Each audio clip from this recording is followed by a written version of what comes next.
Capítulo 66. Vozes. Atenção pelotão. Ouve-se o comando em Ville d'Arlan, pequena localidade ao sul da França, vizinha a Toulon. Em frente a seus soldados, em forma e já perfilados, o tenente italiano Douay transmite um recado que tomou conhecimento via rádio pela manhã. Recolham seus pertences que voltaremos para casa, sãos e salvos, escoltados até a fronteira com a Itália, assim que chegar uma tropa alemã. Explosão de alegria. Palavras soando como música em ouvidos calejados por estrondos e rajadas que anestesiaram mentes perturbadas e cansadas tomadas por euforia. Capacetes e capes lançados ao céu. No lugar de condecorações póstumas, via medalhas, voltar vivo era o troféu. Todos gostaram. Correria para levantar acampamento sem motivos para sentir saudades das terras onde passaram. Uma massa de italianos, deslocados de suas origens, incluindo Ernesto e colegas napolitanos. Combatentes aguardando a chegada do até então contingente parceiro alemão, que não atrasou a chegar. Uma hora depois, em quantidade de caminhões precisa, trazendo consigo tenente e coronel Ítalos para acompanhar. A chancela que tudo estava no lugar. 600 soldados com destino ao leste. Depositando armas separadamente num só veículo para uma viagem mais tranquila, inexplicavelmente, partindo em curva ao sudoeste. Cidade de Saint-Mandrier. Sem prever o que iria acontecer. Sendo recebidos por mais alemães de sorrisos imprecisos, que filmavam tudo num sutil provocar, cujo nem a diferença de língua conseguiam camuflar. Aquela, definitivamente, não era a fronteira como combinado. E uma nova voz ficou encarregada de dizer o que estava errado.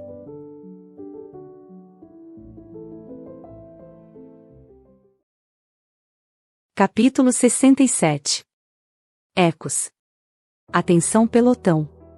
Escuta-se a ordem agora em Saint-Mandrier, distante de Toulon. Ainda é sul da França. Porém, a milhas da fronteira italiana, se afastando da esperança.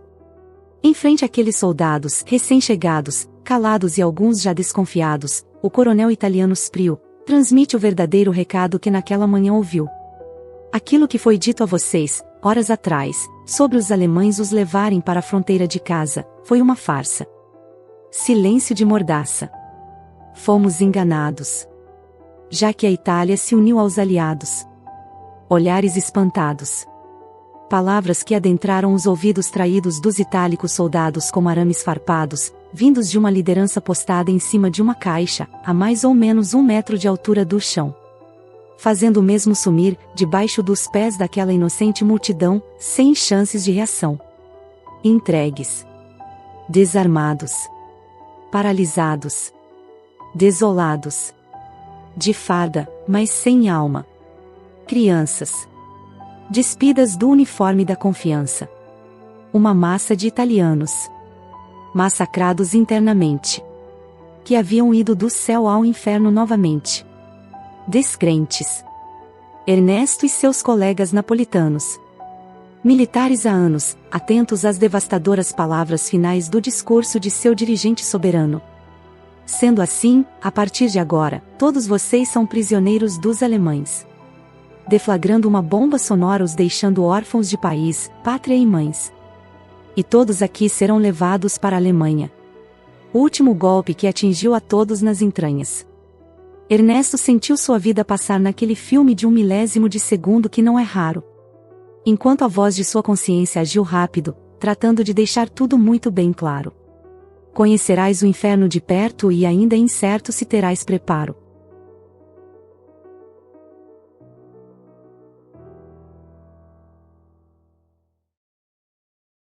Capítulo 68.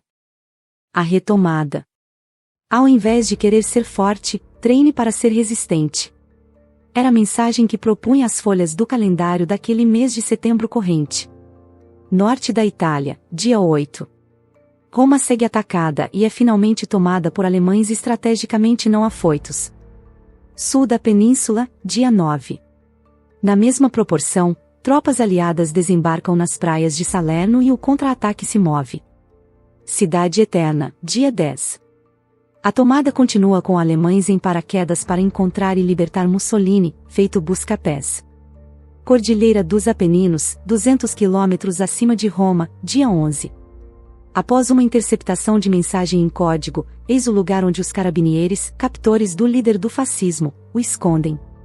Dia 12 de setembro de 1943. Nenhum tiro foi disparado. Benito, por ordens do próprio amigo Adolf, foi libertado e o renascimento do Estado fascista vindo do norte da Itália é declarado. Duce, o Führer me mandou aqui para te libertar. Palavras do oficial Otto Skorzeny, considerado o homem mais perigoso da Europa pelos aliados. Eu sabia que meu amigo não ia me abandonar. Retribuiu o líder, antes de ir para Viena na Áustria, embarcar e viajar. Sendo recebido lá como herói e num hotel imperial se instalar. Novo local morada, filial do maquiavélico ideal, a se espalhar. Quartel-general do mal, expondo o troféu da conquista nazista revigorando a propaganda do regime que naquela altura da guerra lhes dava um novo ar. Atenção e tensão. Mussolini estava de volta à ação. 2 meses durou sua prisão. Um resgate bem-sucedido na chamada Carvalho Operação. Enquanto Ernesto iniciava um calvário em terras francesas, a 15 quilômetros de Toulon.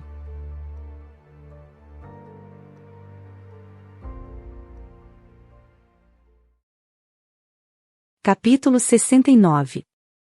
2 rumos. Meio de setembro de 1943. Forças do exército italiano, marinha e aeronáutica, no mesmo barco. Espalhados pela França agora eram, dos alemães, inimigos declarados. Capturados, reunidos e avisados pelas bocas de seus próprios superiores aumentando o sobressalto. Seja qual for a união de uma multidão, quando se trata de salvar a própria pele, o pensamento a surgir é cada um por si, por mais que alguém diga que não. Alargando a sensação de ter mais chances de sobreviver, em repulsa à aflição. E com Ernesto não foi diferente. Forçado a entrar numa fila que se estendeu por 2 quilômetros, início de uma via-crucis com destino à Alemanha, indo em frente. Ele e seus 2 colegas napolitanos. Antônio e Legnano. Distintos conhecidos de fronte há poucos anos, tendo em mente o mesmo plano. Não se entregar.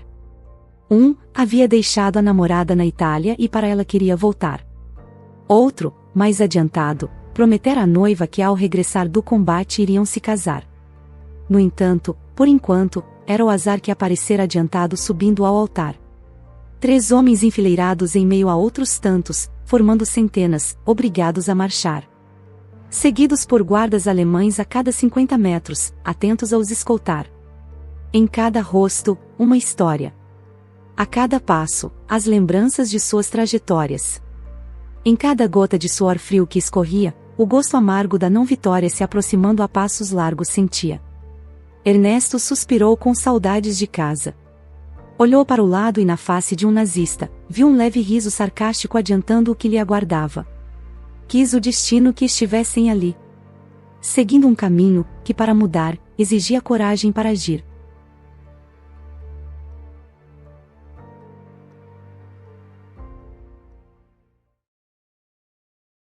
Capítulo 70. Cruzamentos. Quando tudo vai mal, parece que até o tempo contribui e não fica do nosso lado. Pensamento da jovem Pauline, ao ver se aproximando o próximo outubro e o clima ir ficando gelado. A família seguindo os dias acelerando um pouco mais a fome, e segurando ao máximo o mínimo que haviam estocado. Corpos se adaptando ao momento, ainda sob controle pensamentos, mas com estômagos e bocas não muito acostumados. Em muitas cidades, ao escurecer, o toque de recolher já havia sido declarado. O que só fazia aumentar o desejo de muitos adolescentes inocentes, procurarem como se empenhar para terem suas vidas, famílias e seu povo libertado. Rádios ligados na sintonia da rede inglesa BBC. Em volume elevado para no meio da programação mensagens secretas poderem receber. A vaca está chegando. Códigos avisando o perigo. Linguagens-chaves com destino certo para o movimento se precaver e se fortalecer na luta contra o inimigo. Truques da resistência. Palavras de amigo chegando aos ouvidos nos últimos dias de setembro. Rondas alemãs pelas ruas a fim de vasculhar o que as casas estavam escondendo. Invasões, caso conseguissem perceber o que lá dentro estava acontecendo. Pauline confusa. População cautelosa. Ora confiante, ora temerosa. Montanha-russa de sentimentos. Outubro entra e é impossível prever exatamente o que se traz dentro. O mês, o ano, a moça, os pais, os irmãos, os italianos, os franceses e os arianos. Cada cabeça uma sentença. Com crenças, esperanças, perdas e danos.